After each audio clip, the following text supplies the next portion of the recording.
Hello friend, welcome to पीसे mall solution. तो आज की इस वीडियो में हम पढ़ने वाले हैं रासायनिक अभिक्रिया, जो काफ़ी इम्पोर्टेंट है हाई स्कूल के लिए, 11th और 12th के लिए। तो दोस्तों हम देखेंगे कि ये रासायनिक अभिक्रिया है, इसको हमको पूर्ण करना है, कंप्लीट यहाँ से करना है। इसका जो रिएक्शन है, हमको उत्पाद पता करना है क्या बनेगा। सबसे पहले हम देखेंगे कैल्शियम कार्बोनेट जल से अभिक्रिया करेगा और कार्बन डाइऑक्साइड से अभिक्रिया करेगा तो क्या बनेगा।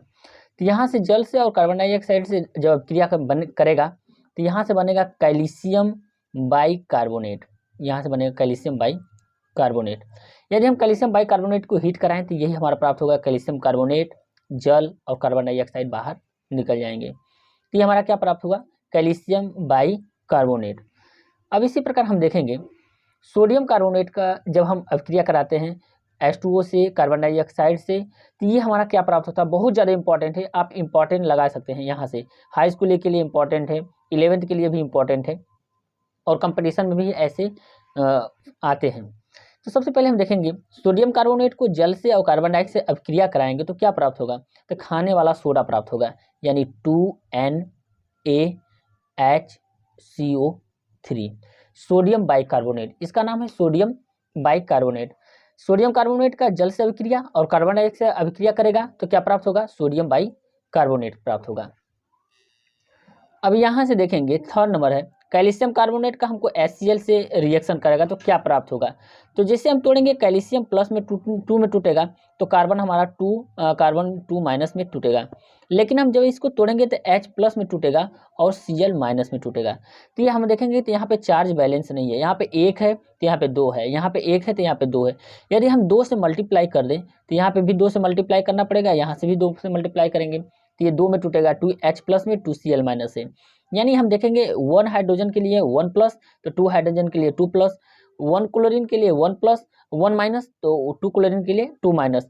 तो ये हमारा किससे बनेगा, यहाँ से अभिक्रिया कर लेगा इससे, ये वाला हमारा बन जाएगा, यहाँ से ब्रेक होगा।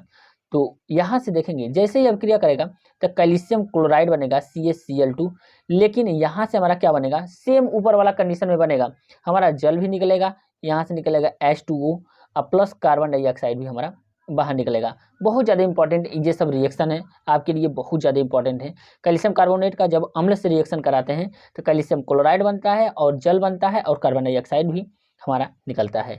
यानी हम इसको तोड़ेंगे बैलेंस करके तो ये हमारा प्राप्त हो जाएगा। यदि हम इसको कह सकते हैं, यहाँ से हमने सोडियम कार्बोनेट को जल से अभिक्रिया कराया, कार्बन डाइऑक्साइड के साथ अभिक्रिया कराया तो खाने वाला सोडा प्राप्त हुआ।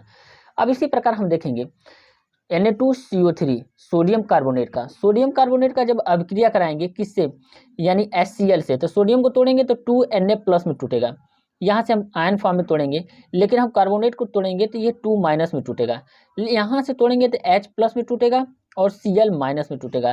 तो एक सोडियम के लिए 1 प्लस और यहाँ से तो 2 सोडियम के लिए 2 प्लस, लेकिन यहाँ पे 1 माइनस है और 1 प्लस है। तो यदि हम यहाँ पे 2 और 2 करेंगे, यानी बैलेंस करने के लिए हमको 2 से मल्टीप्लाई करना पड़ेगा। ये सब बहुत ज़्यादा इंपॉर्टेंट है। तो यहाँ से हमारा क्या प्राप्त हो जाएगा, 2NaCl, 2 कॉमन ले लेंगे, यहाँ से क्या लेंगे, 2 कॉमन ले लेंगे यहाँ से, और यहाँ से Cl प्राप्त हो जाएगा, तो 2NaCl प्राप्त हो गया। अब कार्बोनेट और 2H यानी H2, तो ये हमारा अभिक्रिया करेगा, तो ये समझ लीजिए कि बहुत ज़्यादा इंपॉर्टेंट है।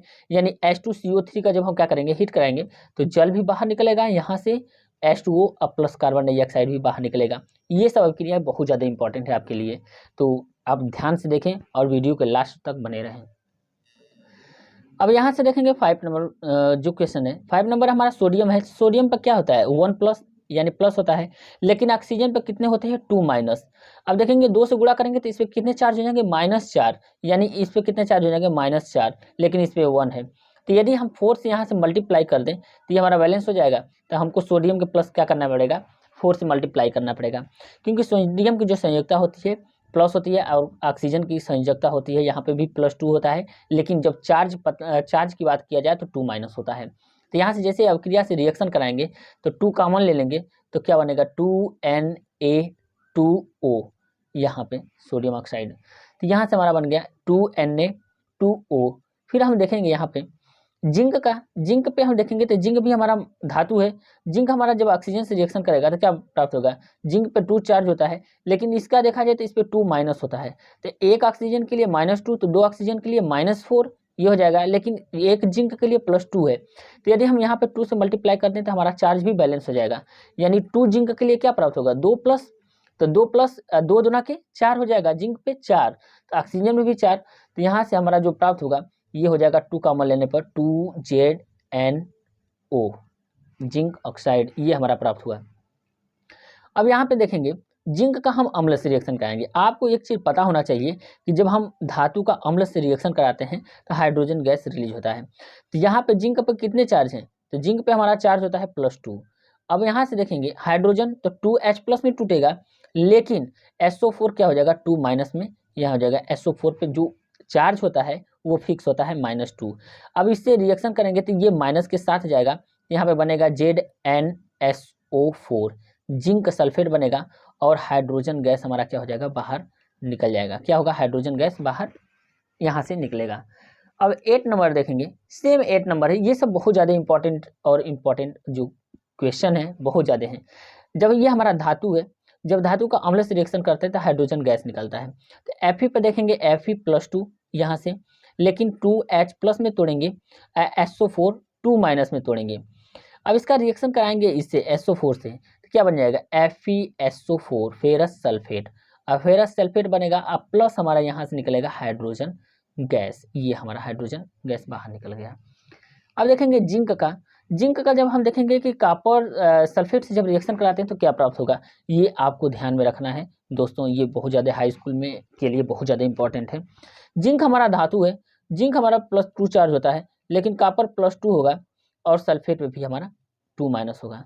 अब हमको क्या करना है, क्योंकि यहाँ पे आप क्रियाशीलता देखेंगे, क्या देखेंगे, क्रियाशीलता, तो जिंक की क्रियाशीलता ज़्यादा होती है कॉपर से, इसलिए जिंक का काम करेगा कि कॉपर सल्फेट से कॉपर को हटा देगा। जैसे ही कॉपर से हटाएगा तो यहाँ पे बनेगा ZnSO4, जिंक सल्फेट, अब प्लस हमारा क्या बन जाएगा, कॉपर Cu। यानी हम जिंक की बात करें तो जिंक की क्रियाशीलता जो होती है, रिएक्टिविटी जो होती है वो ज़्यादा होती है कॉपर से, तो कॉपर सल्फेट से क्या करेगा, कॉपर को हटा देगा और वहाँ पे क्या हो जाएगा, जिंक। अब इसी तरह से हम देखेंगे 10 नंबर, तो 10 नंबर हमारा है कॉपर AgNO3। तो कॉपर पे चार्ज देखा जाए तो कॉपर पे +2 चार्ज होता है, लेकिन Ag पे क्या होता है, +1 चार्ज होता है, और NO3 पे क्या होता है, -1 होता है। इसीलिए जब इसको हम बैलेंस करेंगे, क्योंकि हमको चार्ज बैलेंस बहुत जरूरी है, तो यहाँ पे 2 है तो यहाँ पे 1 है, यदि हम 2 से मल्टीप्लाई कर देते हमारा क्या हो जाएगा, 2 सिल्वर हो जाएगा और 2 नाइट्रेट हो जाएगा। अब रह गई बात, हमको सिल्वर की क्रियाशीलता ज़्यादा होती है कि कॉपर की क्रियाशीलता ज़्यादा होती है, तो कॉपर की क्रियाशीलता ज़्यादा होती है सिल्वर से, इसलिए सिल्वर नाइट्रेट में क्या करेगा, सिल्वर को हटा देगा, यानी Ag को बाहर निकाल देगा। तो यहाँ पे बनेगा CuNO3 का ट्वाइस, इसलिए ट्वाइस की ये 2 NO3 है। हम इसको क्या करते हैं, जब 2 अदर एटम हो तो उसको ब्रैकेट के बाहर 2 ले आते हैं, तो कॉपर नाइट्रेट बन गया और हमारा क्या बनेगा, यहाँ से सिल्वर बाहर निकल जाएगा। कितने सिल्वर निकलेंगे बाहर, तो ये 2 सिल्वर निकलेंगे, क्योंकि यहाँ से 2 से हमने बैलेंस किया है। अब इसी प्रकार हम देखेंगे 11 नंबर। अब अगला नंबर क्वेश्चन देखेंगे 11। तो एल्युमिनियम की जो चार्ज होती है Al+3 होता है यहाँ पे, लेकिन यहाँ पे क्या हो जाएगा, प्लस होगा और Cl माइनस होगा। अब देखेंगे यहाँ पे प्लस है, ये 3 है, ये विषम संख्या, ये भी विषम संख्या है। अब हमको इसको चार्ज को बैलेंस करने के लिए यदि हम 2 से मल्टीप्लाई कर दें तो 6 हो जाएगा। इनको हमसे कुछ 6 करना पड़ेगा, तो यहाँ पर 6 करने पड़ेगा, तो 6 हाइड्रोजन और 6 क्लोरीन हो जाएगा। तो यहाँ पे हमको 2 से मल्टीप्लाई करना पड़ेगा, यहाँ पे 6 से। देखिएगा 6 प्लस हो गया और 6 माइनस हो गया, तो यहाँ पे 6 प्लस हो गया, यानी 6 प्लस हो गया। तो इस तरह से हम देख सकते हैं कि जो हमको चार्ज भी बैलेंस करना बहुत ज़्यादा इंपॉर्टेंट है। तो चार्ज यदि बैलेंस नहीं होगा तो आपका ये इक्वेशन नहीं बन पाएगा।